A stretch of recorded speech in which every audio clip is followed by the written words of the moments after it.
What if the real reason you feel stuck isn't because you are broken, but because your body is still holding on to a story it never got to finish? In today's episode, we are exploring how to move into embodied healing, the kind that starts with the breath, reclaims your nervous system, and brings you back into alignment with who you truly are. You'll learn how trauma hides in the body, how numbing blocks manifestation, and how real love becomes possible when you feel safe enough to listen. And as always, I want to honor the community that supports these insights. And one of the brightest lights in my healing circle is LuAna Matthews, a healing soul and gifted healer who offers Reiki, hypnotherapy, and some of the most soothing, transformative meditations I have ever experienced. I honestly return to her meditations again and again. They are pure medicine. Her wisdom and energy are woven into so much of the work I share, and I truly believe that healing in community is not just supportive, it is essential. So let's breathe into this together and return, as always, back to the heart.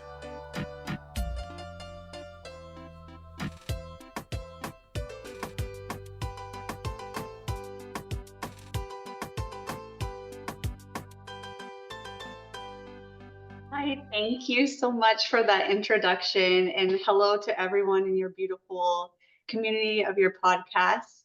I feel truly honored to be here. Yeah, thank you so much. So let's just dive in and let's start with your health challenges that you've overcome. And let's start with how you found out what was going on and what's got you to today. Okay, that's a great question. I actually didn't find out for about 33 years, which is not uncommon for people who have had Lyme disease and co-infections.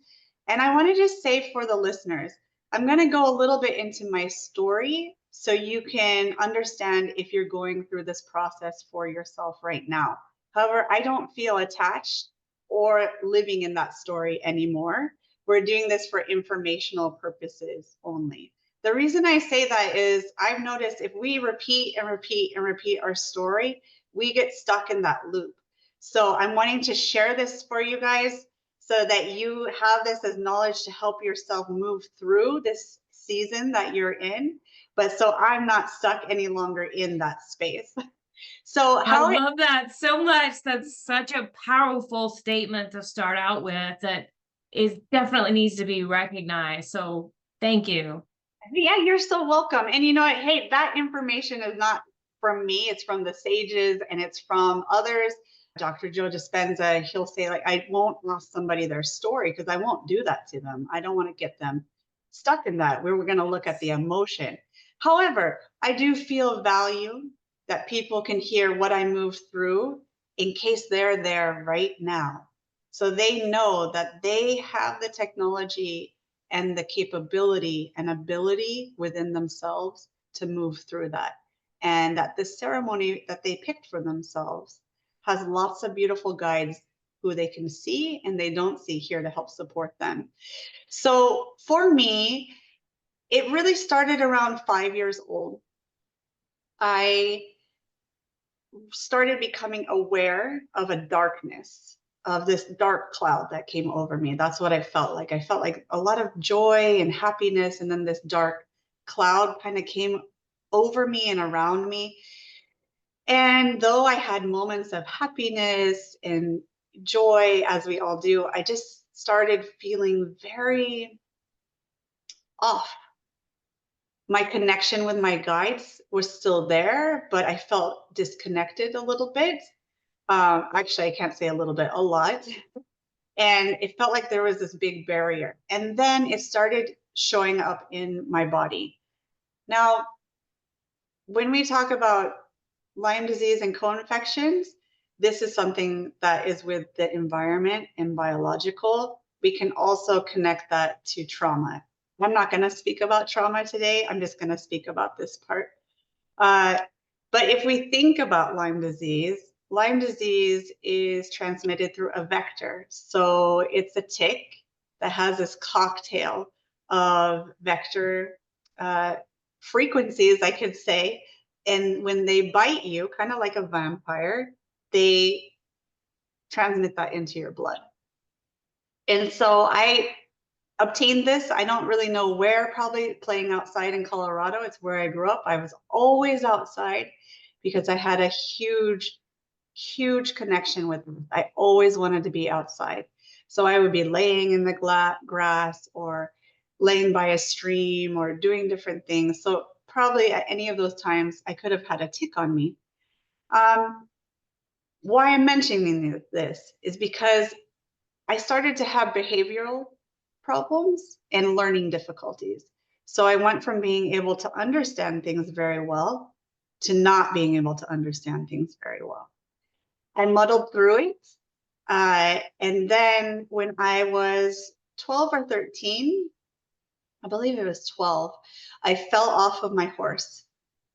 And this connects a lot into the other part of the health journey because my immune system, or my system that I was in, was not fully aware of everything going on with the Lyme disease. When I fell off of my horse, I hit a rock on my head and I obtained a traumatic brain injury. Bear in mind, none of this was known. It wasn't like if I was growing up in the time where you got up, you don't have like things like broken or bleeding. They're like, you're okay. My mom did call the doctor, but they're like, we don't think anything happened with her brain. Actually, there was, but why that's an important part of the story is because right then, from that moment on, my disposition changed completely. I started to be depressed. I started to not want to be around people. I was very social before. I started to not want to be social anymore. I would have extreme migraine headaches. I would experience a huge array of symptoms. Now, it's interesting to me, and I want to say this for the listeners, that all of this showing up in the physical was also around the time where we can come into the initiation of our giftings. So around the teenage years. And this is also when we're having, I like to say, the death of our childhood into the next phase, because we have different phases that we're moving through. So when we become into the preteen and teens, the child we now are laying to rest, and we're starting to have a realization that the world is different. The world is something that we're moving into. We have like breasts coming for women and, different desires coming in, but also we may be having our spiritual gifts have more connection. And why I mention that is because all of this, if we don't have a mentorship around us, can be very scary and confusing, particularly if we're within a system or a program that doesn't recognize these sort of passages with mentorship. So that is what I was chose to move through, but I wasn't diagnosed until 2016.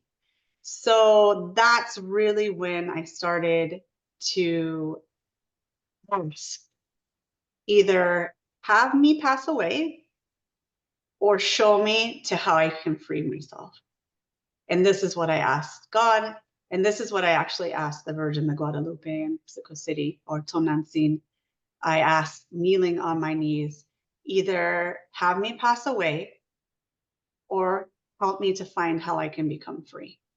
And that's when everything started switching. Wow. That's incredible.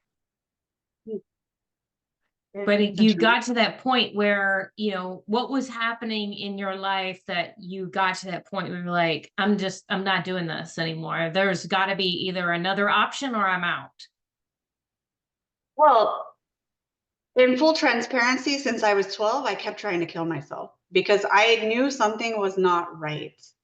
I knew that in the night, and this will sound very odd for some people, but I know it to be true, at least at this moment in time, for this part of me that's conscious, is that in the night, I knew I was waking up in weird positions. I knew that things were going on with my sexual organs that were not right, but I didn't know exactly what it was. I knew that I had seen interdimensional beings and that they had communicated with me actually telepathically that you are experiencing these things as a school and as growth. I knew there were some that were interdimensional. I knew that there were some that were military. I knew that much even at 12.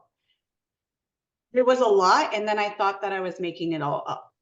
So it was a lot for me to move through without any mentorship here in the 3D. That's when my guides started coming in. And so the wanting out happened a lot since I was 12. I remember going to get Tylenol and not wanting to leave my family, not wanting to leave Earth, but knowing that I no longer wanted to be in whatever this was that I was in. And so I just would continuously try to terminate my life all the way up to 2016 in different ways. And I'd have times where I was okay, meaning I went into the system and did what they said I should do, which was take medicine. And then I'd feel more disconnected from myself and completely disconnected from my guides until I got to 2016. And I would say the difference there was that when I tried to commit suicide, I don't want to say tried, cancel, clear, delete. When I had the intention to commit suicide in 2021, and I was very close there, they had to bring me back. I remember seeing, I think now it's my higher self, but she told me, don't you want to stay? You're going to help. And she showed me the people that I would be helping that I had contracts with. And she said, I'm going to help you. And I said, okay, I will come back. And so I came back because when you're there, if anyone's had a near-death experience, when you're there, it feels so great that I was like, I don't want to go back. I know I signed up for this, but I don't want to go back. But I also knew that if I didn't go back, I'm going to have to repeat this whole thing again and start from the beginning. So I was given with like a counsel there. They're like, you can go back and we're going to help you. And so that helped me know in 2016 that I was like, okay, I found it out. Like I physically found it out. And I know for some people listening to this, your consciousness might not be there yet where you understand when I said I found it out. And that is okay. If you're just listening to this and you're at the point where you're like, I've just been diagnosed with Lyme disease, I'm afraid I'm going to die. One, I'm going to tell you, you don't have to die. You don't have to die from Lyme disease. You don't have to be sick for the rest of your life with Lyme disease. You don't have to be paralyzed. You don't have to. It's available for you to not be. And then once you get past that part, you're going to come to a different part of the consciousness and understand that you chose an out because things were overwhelming. Once I started figuring that out, not completely to the point I am now, but once I started figuring that out in 2016, that's when I asked, like, I understand I need to stay here, but we need to figure out, like, I need some more guidance and help. And that's how it happened that way. And the reason I feel like I was more grounded here, Amanda, is because of my son and his dad. I would say mostly for my son, because I would think, how will this action teach my son to live his life? And that's, I would say, what anchored me in here. Wow.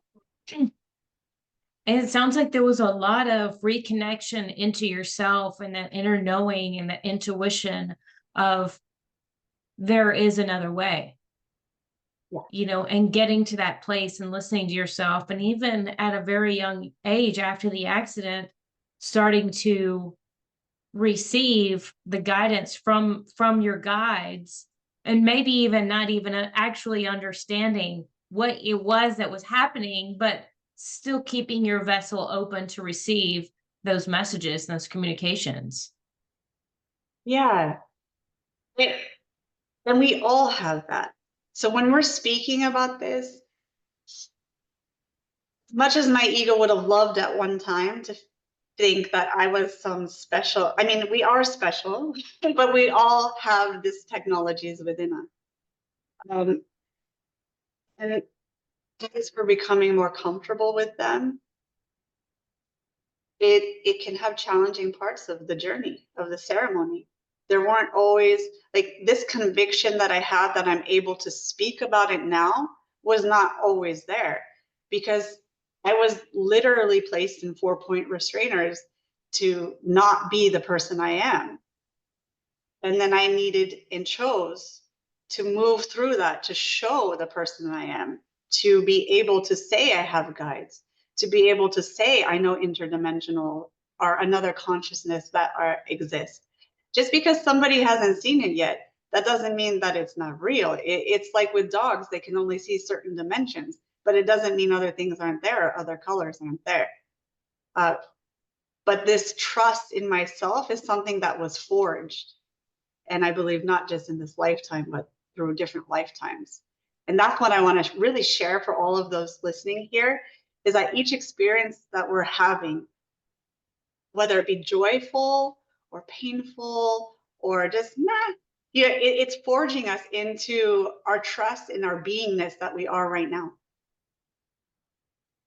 Yeah, I love that, because it's whenever you can get back into that inner knowing and that trusting of yourself, then you're able to trust other people around you and trust the process, trust the universe, trust your guides, trust everything, and to be able to find another path, another way.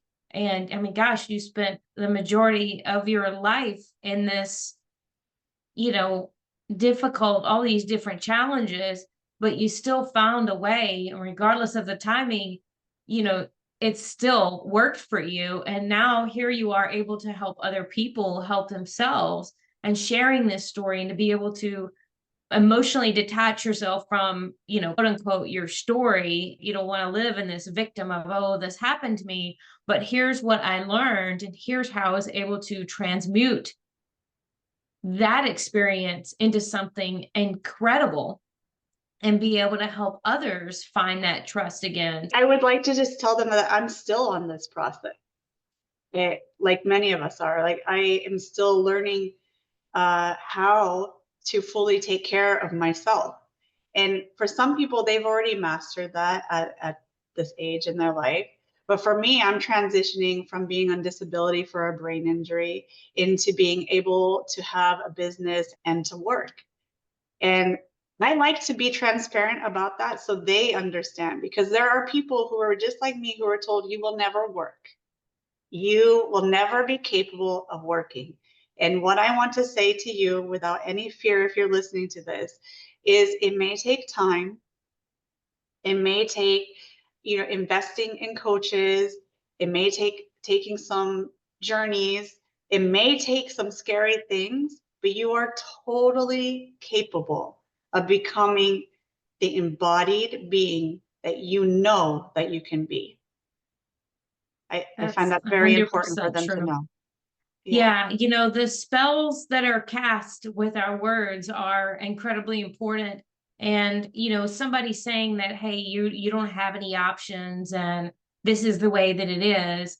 So many people, because it's the doctor, it's a medical professional that, well, they've studied this longer than I have, go into a phase of just believing that that's just the way it is. And, I experienced that myself with my endometriosis. It was like, well, you can go do this expensive surgery and it'll cut it out and it will give you some relief for a couple of years. And you can take this drug and then it's going to have that side effect and that side effect, but you're not going to be in pain. And it was like, what? I'm sorry.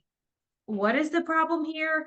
Another friend of mine that helped me along my healing journey, they told her she had multiple sclerosis, that she was going to have to take an $80,000 drug for the rest of her, $80,000 a year medication for the rest of her life.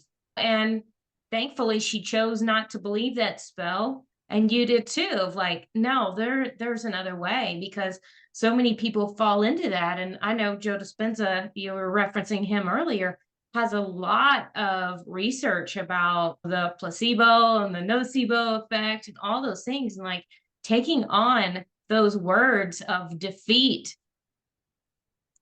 can defeat you. Yeah. So it's Yes. realizing that, you know what, I'm going to trust that inner knowing. I'm going to trust myself that I am not going to just receive this information as the one and only option. Somebody may be telling you that has more education, more experience than you, but they're not you. They are not inside your body, and nobody can know your own body better than yourself. Yeah. Yes. And I want to say that the people who told me that actually were very well meaning. It is Of what they course. believe. And I met so many beautiful nurses and doctors, and I love that profession.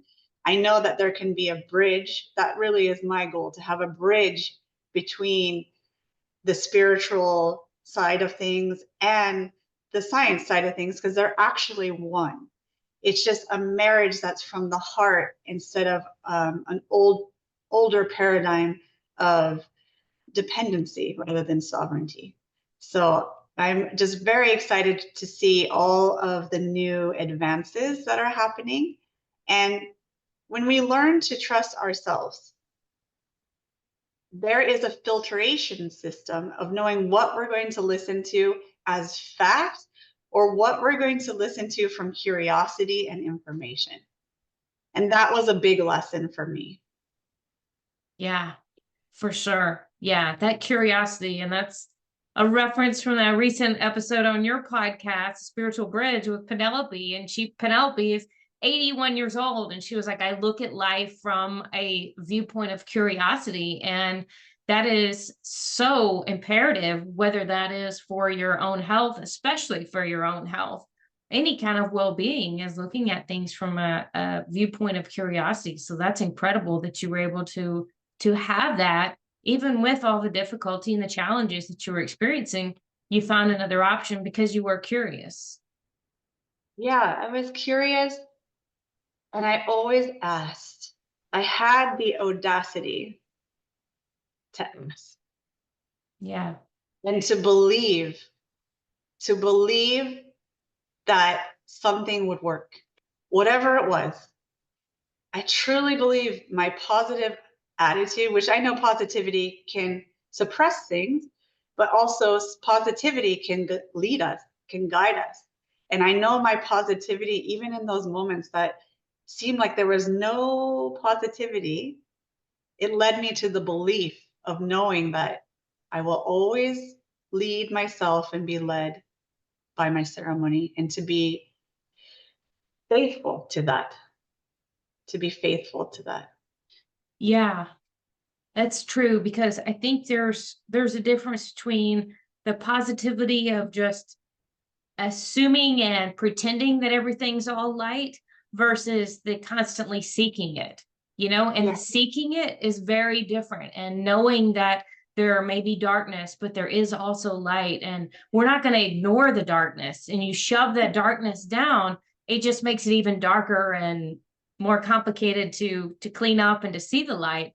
But to at least know that the light's there. We don't want to pretend that the darkness isn't there, but knowing that there is light, let me find it. Let me find another way to get to it. I mean, that's what nature does. You see thousands of trees out competing for sunshine, and they all bend and contort themselves to get towards the sun because they know that there is a way to find the light. Yeah. Yeah, it makes me think of one of my beautiful mentors. I was in her beautiful mentorship, Walking the Medicine Path. Her name is Daniela Riojas. And I remember there was one question about when we see, like when we're in certain situations and we see, because some people are seers, they see the darkness. I happen to feel it because I'm more of a feeler, but some people see it. And I remember the question, they're like, what do we do? She's like, well, we certainly don't invite it in. We're not going to invite it in. We can be aware of it, right? Mm-hmm. But we don't have to invite it in. We can invite the light in, or remember the light that's within us. Yeah. It's all about remembering that light that is within us and getting back to that and finding it. And I experienced a ceremony with Daniela as well. She is incredible. I definitely add her to my group of mentors who have been able to hold some space for me in my healing journey as well. She's incredible. Yeah. Definitely. So that brings me to how the trust program was created. It's like a lot of creations. My life helped create it. You know, my life helped create this program, and me moving through these challenges and transmuting them and then embodying them, and still on the process of embodying certain parts. But in this program, I'm teaching parts that I have already felt, that I have had a lot of exposure around and success with me embodying it. So it has 6 main modules, but I'm going to touch just on a couple. The first one is really learning to ground down into the earth and into your body, and with the celestial connecting up, and learning to differentiate what is the energy you want to connect with and what energy you choose not to. You choose not to let in. And having that, I think, helps us, and I know helps us to have more discernment. How is that helpful? Well, that's going to help you on your path with knowing who to work with, who not to work with. Not that there's right or wrongs, but it's going to help you understand in that moment, do I want to invest in this with money or energy, with any of it? And then the module I really want to talk about is the betrayal, the gift of betrayal. Because I found that though it's a painful and challenging journey to have chosen, having betrayed myself or being betrayed in relationships is connected. And then how to see the gold once we choose to stop betraying ourselves, how that ripples out into every facet of our life. And it can be like this, a quick, change, like our mentor Danny will say, or like with me, it's been a trickle, and sometimes it's faster, and sometimes something else shows up in its own unique time. And that's fine, because all of us have our unique path and our unique ceremony. But in that module, I'm really excited because I feel like a lot of times people get stuck in their story of betrayal, and they feel like they will never be loved, or they will always be cheated on, or whatever story they have created and spell that they're casting upon themselves, really. Yeah. Once we become aware of that, we're like, well, if that's done, it's been done for certain reasons. For me, a lot of it was I was manifesting it. I would literally think so much in my past relationship that something would happen that I created it out of that fear. Obviously, there are other things. There were my part in the relationship too. Lack of setting boundaries, lack of voicing my feelings, being very controlling because thinking control was love. All these different things that I got the gift to move through, and then I got it reflected back to me. So I really love that module. And then there's another module, I love all of them, but there's another one I'd like to talk about too, is where we look at our ancestral lines, which this is different from Daniela's program, because she does have one in there that talks about the ancestry, but it's different. Mine is, which I recommend everyone takes her course too. I know I'm not on here to talk about her course, but you really should. She has an amazing course.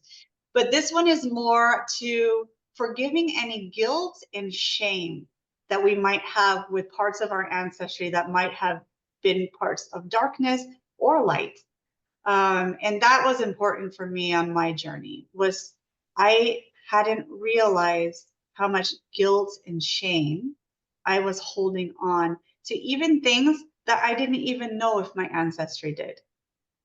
I didn't even have proof that my ancestry did this, but I felt it. And so I got to learn to differentiate what is my feeling, what is truth of what was my ancestry, and what has been projected onto me.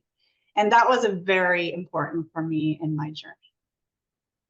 Yeah, I think that is very powerful, and so many people probably don't even realize how much weight that they carry that's not even theirs. That emotion, those emotions and feelings that get trapped in our bodies that aren't even ours. So, how did you dig in and start finding out that that's what you were holding on to was someone else from the past, from your ancestors?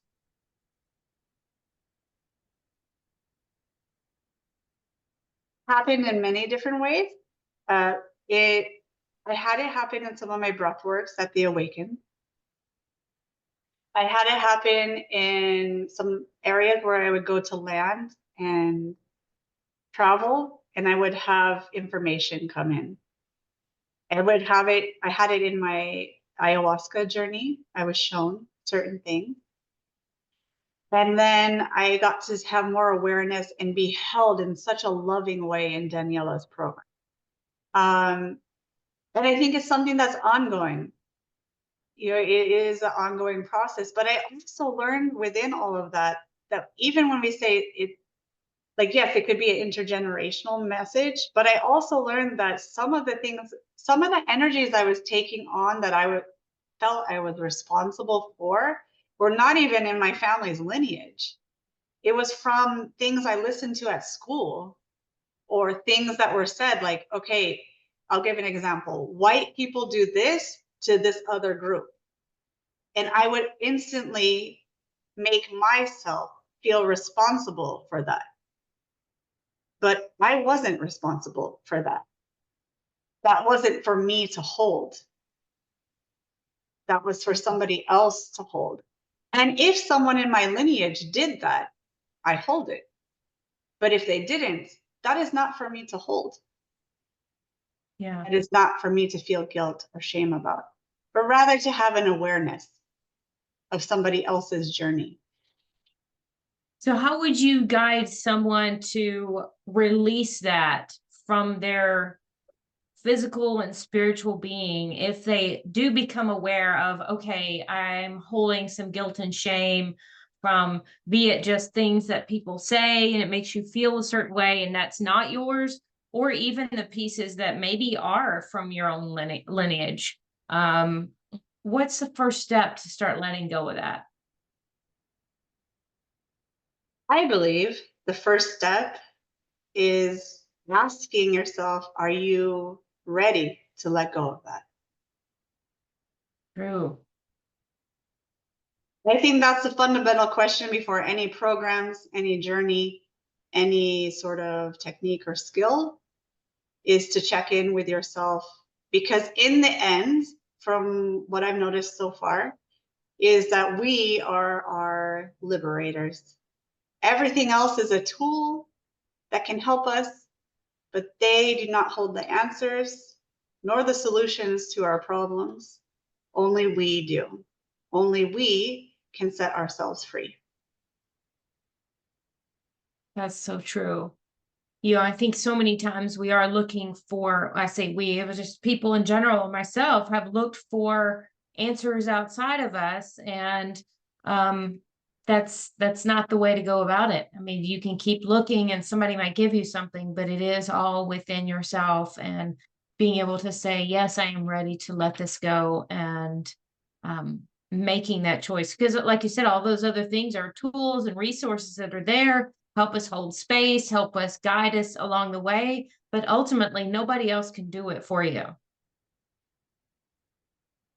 That's exciting because that Yeah. means we're sovereign. Yes, it's liberating. It's liberating because you don't have to wait for somebody else to do it. Yeah. So that's my biggest suggestion.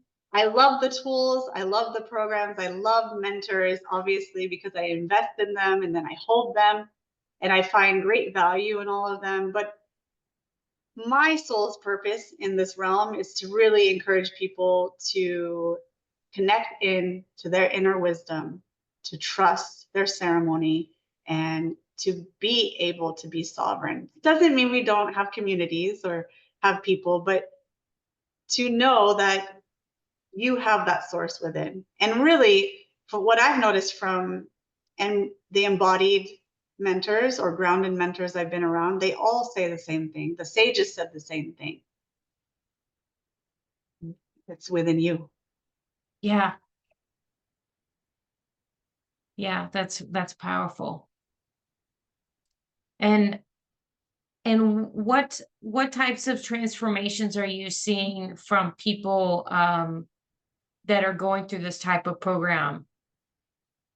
Yeah, so they can look on my IG. I have a couple testimonials, but what I see, the biggest thing that I see that I love, people come back into their bodies. They feel, because what I didn't mention in my program is I lead 2 hypnotherapy sessions. When I do these sessions, they are specifically coded for the person I'm with. So though I was trained with Marissa Peer, I utilize some of that hypnotherapy, but I'm connecting into the divine, and this comes through. So I am making this sacred space that is safe for the individual to connect back with that energy that is them. And what I see is they start remembering, if only for that moment that we're there, though I see it go further, they have this remembrance of who they are. They start healing things within them. They feel peace in their nervous system. And how I've seen it go, like, trickle out into their lives is I have seen my friend, well, I say friend, she's someone who was in my program, but yeah, they do become your friends.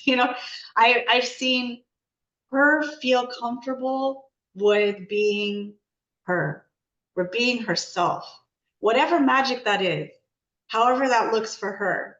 I see that in herself, with her family. I see it with another beautiful participant. I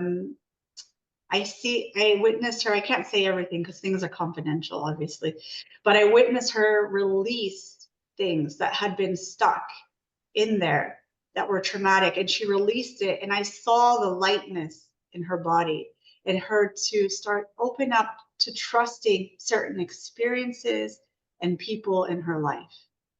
And though my program wasn't her end step, I saw it allow her to go to deeper journeys.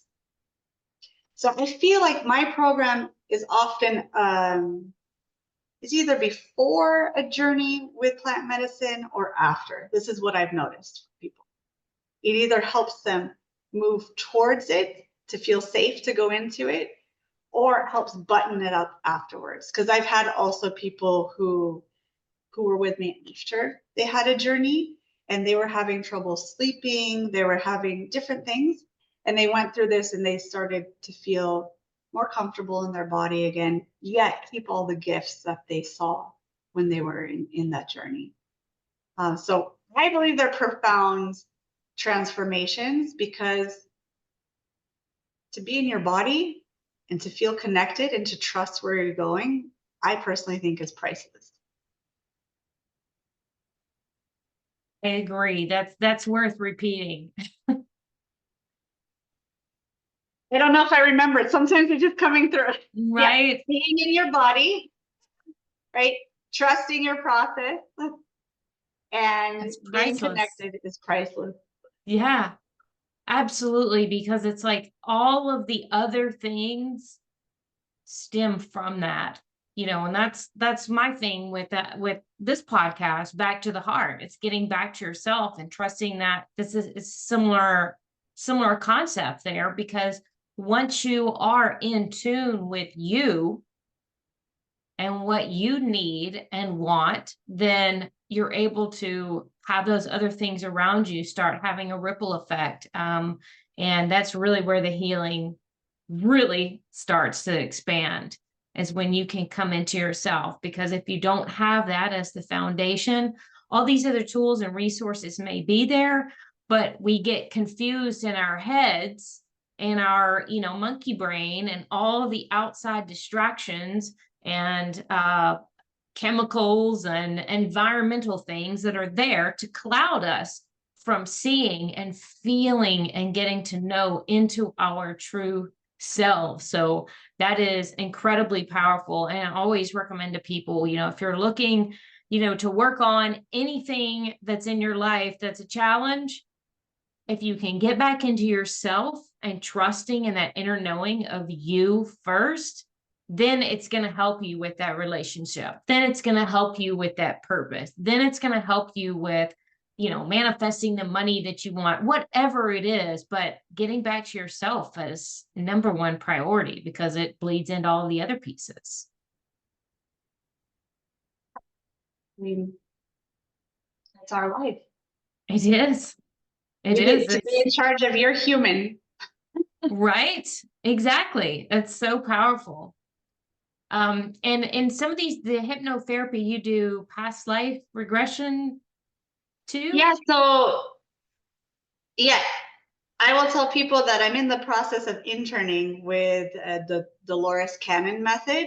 But what brought me to learn that was that in my hypnotherapy sessions, people were already popping to past lives or to different planets. And I frankly was not prepared for that at first, because I thought I was doing hypnotherapy for, you want to lose some weight, or you want to like reprogram your cells or something like that. Wow. But the more I went into understanding that we have multiple lifetimes, I'm certain that I did this in a different lifetime. So that's probably why that was happening. So I don't officially offer the past life regressions yet, because I want to respect the 3D and what Dolores Cannon says for getting through the internship. But that said, within my own sessions, we go wherever the subconscious and the soul wants to go. And that is within the law of the universe, because that's where the soul and the consciousness wants to go. Yeah. I can definitely see how that's interconnected, especially after a plant medicine journey, because so many times you hear stories, people have experiences, and they're like, well, I saw or felt, whatever, this or that, but I don't really understand it. And to have another tool and resource like the hypnotherapy for you to be able to dig in and take them into that space and do a little bit more digging and ask some more questions to help them better understand what they've experienced, I can see how incredibly powerful that is, and getting back to themselves and continuing a healing journey. Yeah, and sometimes, I really like this from one of my mentors too, is like, not all of our visions need to be understood. We're putting the need. Yeah. We're placing all the meaning and definition to everything. And so I'll share a little bit about me when I first started understanding interdimensionals, because that's going to be a big topic that people are starting to become more comfortable with, because now a mass is starting to understand there's another part of consciousness. But for me, because I've already moved through that, which I'm not saying like I'm better because I moved through it. Other people move through other things faster than me. I just happened to go through that one before something else, right? But for me, when I'm listening to it, I'm understanding it with a different perspective. Whereas when I first started going into it, I was like, oh, I'm a star seed. That makes me special because I'm a star seed. And then I started realizing, oh, that vision and that labeling is still part of the ego, and it's all part of consciousness. Mm-hmm. So sometimes these things, they have a meaning and then they have no meaning. It's whatever we want to put onto it and wherever we want to stay. Yeah, that's so true. That's so true. Well, is there anything else that you want to, include for the audience? What kind of feedback would you like to wrap up? I would like to say, gift you something that would have been so helpful on my journey. That wherever you are, whatever you have experienced, you're exactly where you're meant to be. There is no rush. There's no urgency. You are fully protected. You are very supported.